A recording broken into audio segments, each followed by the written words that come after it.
Sir ನಮಸ್ಕಾರ. ನಮಸ್ಕಾರ. ನಿಮ್ಮ ಹೆಸರು? ರೋಹಿತ್ ಅಂತೇಳಿ. ಹಾ ಸರ್. ಸರ್ ಹಿರಾಕ್ಯಾಟಿಸ್ ಬಗ್ಗೆ ಸ್ವಲ್ಪ ಹೇಳಿ ಸರ್. ಮಟೀರಿಯಲ್ ಹೆಂಗಿದೆ ಇವ್ರದ್ದು ಕ್ವಾಲಿಟಿ? ಬಹಳ ಹಳೆ ಅಂಗಡಿ ಇದು.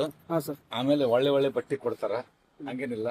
ರೇಟ್ ಮಾತ್ರ ಫಿಕ್ಸ್, ಎಕ್ಸ್ಚೇಂಜ್ ಮಾಡಿ ಕೊಡ್ತಾರ. ಕ್ವಾಲಿಟಿ ತನಕ ಪ್ರೈಸ್ ಇದೆ. ಪ್ರೈಸ್ ಇದೆ. ಓಕೆ ಕ್ವಾಲಿಟಿ ತಕ್ಕ ಪ್ರೈಸ್ ಐತಿ. ಆಮೇಲೆ ಯಾವಾಗ ಒಮ್ಮೆ ಬಂದಾಗ ಹೊಸ ಐಟಮ್ ಬಂದಿರ್ತದ, ಓಲ್ಡ್ ಐಟಮ್ ಇರುವುದೇ ಇಲ್ಲ. ಲೇಟೆಸ್ಟ್ ಗದಗ್ನಾಗ ಈ ತರ ಎಲ್ಲಿ ನಾನು ನೋಡಿಲ್ಲ ಇವತ್ತಿನವರೆಗೂ. ಅಡ್ಡಿಲ್ಲ, ಬೆಸ್ಟ್ ಐತಿ. ಬರಕ ಒಂದ್ಸಲ ಎಲ್ಲಾರು ಯಾವ್ದಾದ್ರು ಆಗಲಿ ಬಂದು ಒಂದ್ಸಲ ವಿಸಿಟ್ ಮಾಡಿದ್ರೆ ಮತ್ತೊಮ್ಮೆ ವಾಪಸ್ ಇಲ್ಲೇ ಬರ್ತಾರ. ನೀವು ಕಂಟಿನ್ಯೂ ಬರ್ತಾ ಇರ್ತೀರಾ ಸರ್? ನಾವು ಯಾವಾಗಲೂ ಈಗಲಿಂದ 10 years ಇಂದ ಇಲ್ಲೇ ಬರ್ತಾ ಇದೀವಿ. 10 ವರ್ಷದಿಂದ ಬರ್ತಾ ಇದ್ದೀರಾ? ಹೌದೌದು. ನಮ್ಮ ಫ್ಯಾಮಿಲಿಗೆ ಎಲ್ಲರಿಗೂ ಬಟ್ಟೆ ಆಗ್ಲಿ, ಮದ್ವಿಗಾಗ್ಲಿ ನಮ್ಮ ಫ್ಯಾಮಿಲಿ ಎಲ್ಲಾ ಇಲ್ಲೇ ಬಂದು ತಗೊಂಡು. ಸೊ ಡೈಲಿ ಯೂಸ್ ಲಿಂದ ಕಂಪ್ಲೀಟ್ ವೆಡ್ಡಿಂಗ್ ಕಲೆಕ್ಷನ್ ಸಿಗತ್ತೆ ಇವ್ರ ಹತ್ರ? ಎಲ್ಲಾ ಕಡೆ ಸಿಗ್ತದೆ. ಎಲ್ಲ ಏನ್ ಇಂತದಿಲ್ಲ ಅಂತ ಹೇಳಿಲ್ಲ. ಒಂದ್ಸಲ ನೀವು ಎಂಟ್ರಿ ಆದ್ರೆ ವಾಪಸ್ ಹೋಗೋದಿಲ್ಲ. ಎಲ್ಲಾ ಐಟಮ್ ಸಿಗ್ತದೆ. ಸರ್ ಈ ಗದಗ್ ಜನರಿಗೆ ಏನ್ ಮೆಸೇಜ್ ಕೊಡ್ತೀರಾ ಸರ್? ಏನಿಲ್ಲ, ಇಲ್ಲೊಂದ್ಸಲ ಬಂದು ನೀವು ಕಟ್ ಪೀಸ್ ಅಂಗಡಿ ಜಗ್ಗಾಗ್ಯಾವ ಗದಗ್ನಾಗ, ಆದ್ರೆ ಈ ತರ ಅಂಗಡಿಯಲ್ಲಿ ಇಲ್ಲ. ಅದಕ್ಕೆ ಸಣ್ಣ ಅಂತ ಅಂಗಡಿಯಲ್ಲಿ ಹೋಗಿ ಮೋಸ ಆಗ್ಬೇಡ್ರಿ.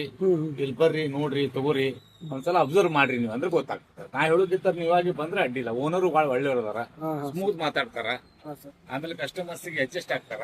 ಕಸ್ಟಮರ್ ಇಲ್ಲಿ ಬಂದ್ರೆ ಅವ್ರಿಗೆ ಕ್ವಾಲಿಟಿ ಬಗ್ಗೆ ಎಲ್ಲ ಗೊತ್ತಾಗತ್ತೆ. ಎಲ್ಲಾ ಗೊತ್ತಾಗ್ತದೆ. ಕ್ವಾಲಿಟಿ ಬಗ್ಗೆ ಕಣ್ಣು ಮುಚ್ಚಿತ ಹೋಗ್ಬೋದು ನೀವು. ಕ್ವಾಲಿಟಿ ಅದೇ ನೋಡ್ತಾ ಇದ್ದೀನಿ ಸರ್. ಕಸ್ಟಮರ್ ಎಲ್ಲ ತುಂಬಾ ಜನ ಬರ್ತಾರೆ ಇಲ್ಲಿ. ಏನ್ ಅಡ್ಡಿಲ್ಲ. ವೆರಿ ಗುಡ್ ಐತಿ. ಓಕೆ ಸರ್, ತುಂಬಾ ಧನ್ಯವಾದ. Okay, thank you sir. Thank you sir.